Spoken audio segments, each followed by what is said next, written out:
खुलुमबाय फुंबिलिनि बयनिसिमबो बड'फा बड' इउटुब चेनेल नायग्रा बिथांमोननिसिम खुलुमनाय आरो बावहरनायखौ जासिग्रोनाय जाबाय। टुडे बिदिब्ला दिनैनि गोदान निउज आपडेटफोरनि सायाव मैयानि दिनाव आसामाव गासै कर'ना पजिटिभ मोननाय जादोंमोन 814 आरो बे 814नि मादाव गुवाहाटी सिटियावनो मोननाय जादोंमोन 588 आरो दा गासै टटेल केसेस दङ आसामाव 13,336 रिकभार माने हामफिनदों 8,329 आरो एक्टिभ केसेस दङ 4,988 आरो थैनाया 16 सिम बांबाय। थ' बेनि उनाव दङ जोंहा सासे फोरोंगिरिखौ सिनाय मोनै दुथांफोरा गेंरेप खालामना बुथारना गालांनायनि सन्देह खालामदों। 7 जुलाइ बा मैया उदालगुरि जिल्लानि कालाइगावआव मोनसे गिख्रंथाव आरो सुबुं समाजनि लाजिथाव सासे फोरोंगिरिखौ जिनाहारि खालामना बुथारनायनि सन्देह खालामदों। मंगलबार बेलासिनि 3 रिंगासो समाव कालाइगावनि UN एकाडेमि फरायसालिनि थाखो खथायाव बोखांनो मोनो गोथै देहाखौ। कृषक मृत्यु फरायसालिनि फोरोंगिरि नयनतरा सहरियाया 6 जुलाइ समबारनि फुंबिलिनि 7 रिंगासो समाव मर्निं वाक खालामनो थांनाय समनिफ्रायनो गोमाना दंमोन। मंगलबारनि फुंबिलि समाव UN एकाडेमि फरायसालिनि साखाथियाव थानाय गंसे फुख्रिनि सेराव नुनो मोन्दोंमोन। आइजोनि गाननाय सेन्देलखौ बिनि उनाव फुख्रियाव नुनो मोन्दोंमोन। आइजोनि गाननाय सेन्देलखौ फुख्रि सेराव नुनो मोन्दोंमोन। बिनि उनाव फुख्रियावबो SDRF हान्जाया नागिरदोंमोन आरो माखासे सुबुंफोरा फरायसालिनि थाखो खथायाव नागिरनायाव नुनो मोनो आइजोनि गोथै देहाखौ होननानै मिथिनो मोननाय जादों। दा ओनसोलनि सुबुंफोरा जिनाहारि खालामग्रा सुबुंफोरखौ थाबैनो हमनो दाबि दैखांदों। थ' बेनो दङ नोंथाङा स्टेट बेंक अफ इन्डियानि ग्राहक नामा? नोंथांमोननि थाखाय दङ मोनसे गिदिर खौरां।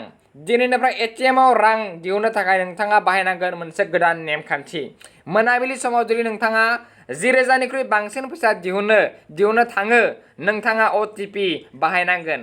थामहिनबा वान टाइम पासवर्ड।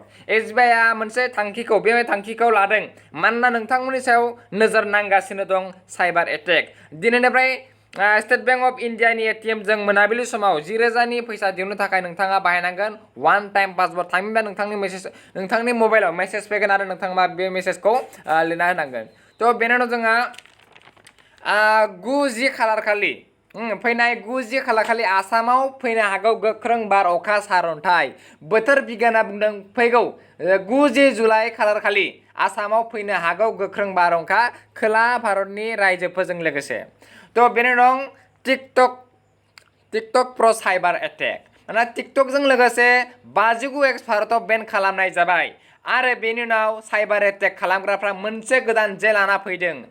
टिकटकनि मुङाव जिहेतु आसामाव 20 लाखनिख्रुइबो बांसिन भारताव 20 लाखनिख्रुइबो बांसिन टिकटक नायग्रा मानसि दङ। बेनि सुजुग सुबिदा लानानै टिकटक प्र मुंनि नोंथांनि मबाइलावबो थांनो हागौ मोनसे मेसेज आरो बिथांमोना टिकटक प्र भारतजों सोरजिजानाय होनना फोसावदों।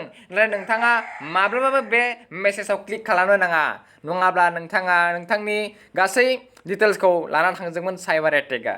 थ' बेनि उनाव दङ जम्मु एन्ड काश्मीराव दिनै फुंनि 2 रिंगायाव बांग्रिं मावदों आरो बे बांग्रिं मावनायनि रेक्टार स्केलआ जादों 4.3। थ' बेनि दङ ब्राजिलनि हादरगिरिनाव कर'ना पजिटिभ मोननाय जादों। माने ब्राजिलनि हादरगिरि मुङा जायर बोल्सोनार' बिथांनि देहायाव कर'ना पजिटिभ मोननाय जादों।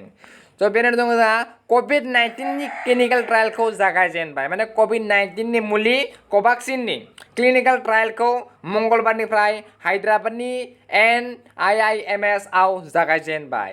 थ' बेनि दङ मैया मंगलबारनि मोनाबिलि समाव बिहाराव सारअन्थाइ गावनानै 8 सुबुं खहा। माने मैया मंगलबारनि मोनाबिलि समाव क'सि आरो पूर्व बिहारनि जिल्लायाव सारअन्थाइ गावनायनि जाहोनाव 8 सुबुंनि जिउ खहा जादों आरो 8 सुबुङा जखम जादों।